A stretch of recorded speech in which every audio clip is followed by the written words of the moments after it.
Assalamualaikum warahmatullahi wabarakatuh. Waalaikumsalam warahmatullahi. Allahumma sholli ala Sayyidina Muhammad wa ala ali Sayyidina Muhammad. Di ayat 76 surat An-Nisa ada kata-kata innaka syaitani dhaifah, bahwa sesungguhnya rekayasa setan itu sangat lemah. Dan di ayat lain ada dawai Allah, innaka kaidahun azim, sesungguhnya rekayasa wanita itu sangat besar. Ada dua perbandingan tentang rekayasa. Kalau rekayasa setan itu lemah, tapi rekayasa wanita itu sangatlah besar. Dicontohkan zaman dahulu itu ada gunung yang dianggap keramat oleh Bani Israel, yaitu gunung tempat turunnya wahyu zaman Nabi Musa, tempat tajalinya Allah zaman Nabi Musa.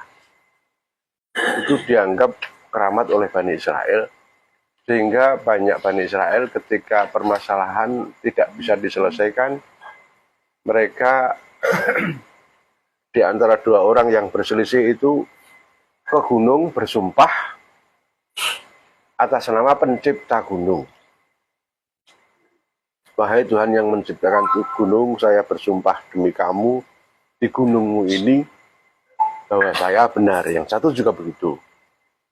Dan yang sumpahnya palsu biasanya setelah itu akan dapat siksa dari Allah, entah kecelakaan, entah mati, entah sakit.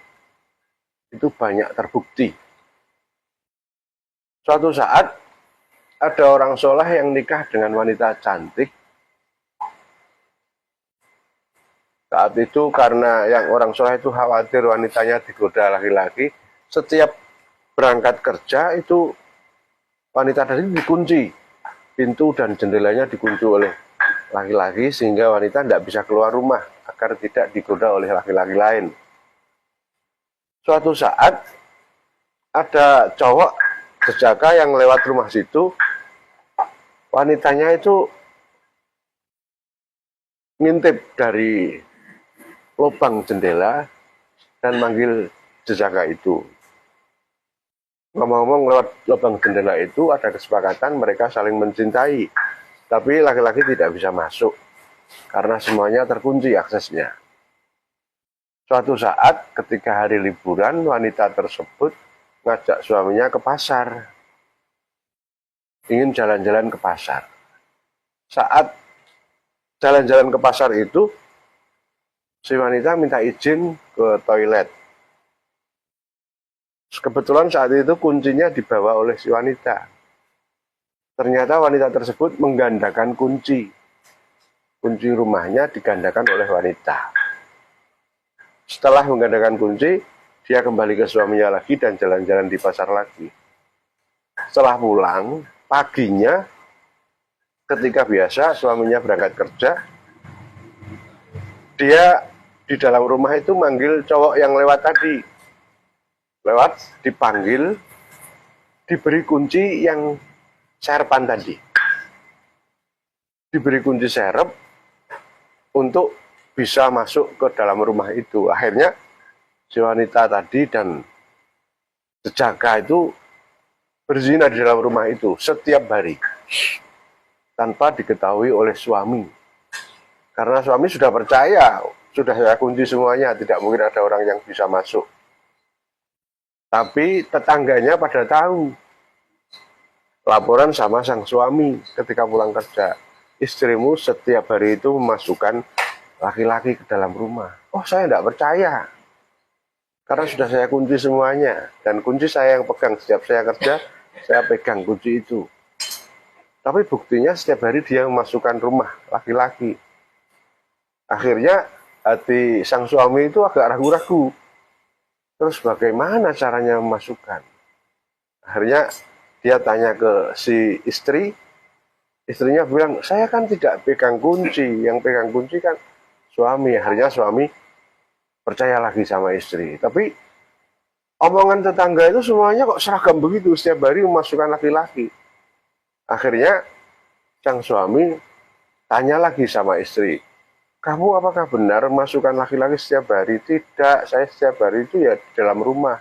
saya tidak bawa kunci, mana mungkin ada laki-laki yang bisa masuk. Percaya lagi.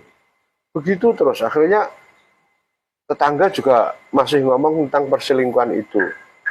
Akhirnya sang laki-laki minta sang istri bersumpah. Bersumpah tapi di gunung yang keramat tadi. Akhirnya sang istri menyanggupi, oh ya saya sanggup untuk bersumpah di gunung yang kita anggap keramat. Terus dia sudah menghubungi sang laki-laki selingkuhannya.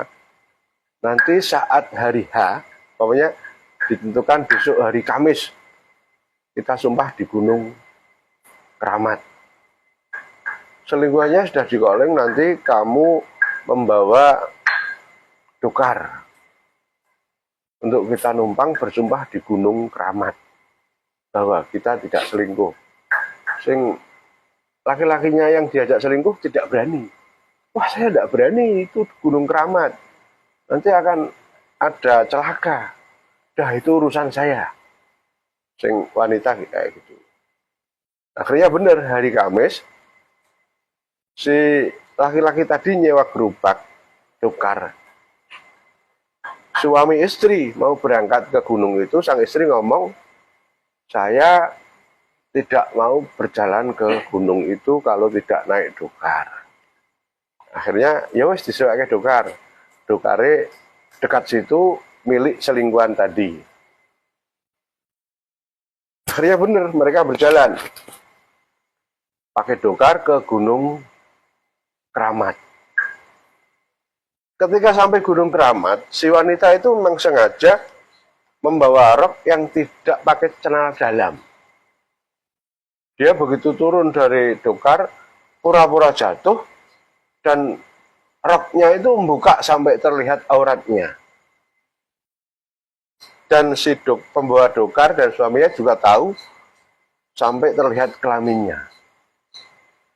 Terus setelah dia bangun, ayo mas kita sumpah. Oh ya, kamu yang sumpah. Si istri berani bersumpah. Demi pencipta gunung keramat ini, saya bersumpah di sini bahwa yang melihat aurat saya hanya suami saya dan tukang dokar ini. Gunungnya bingung. Mau dihukum nyatanya, sumpahnya seperti itu. Yang melihat aurat hanya dua orang ini. Terus, padahal yang dituntut sang suami adalah tidak pernah berselingkuh.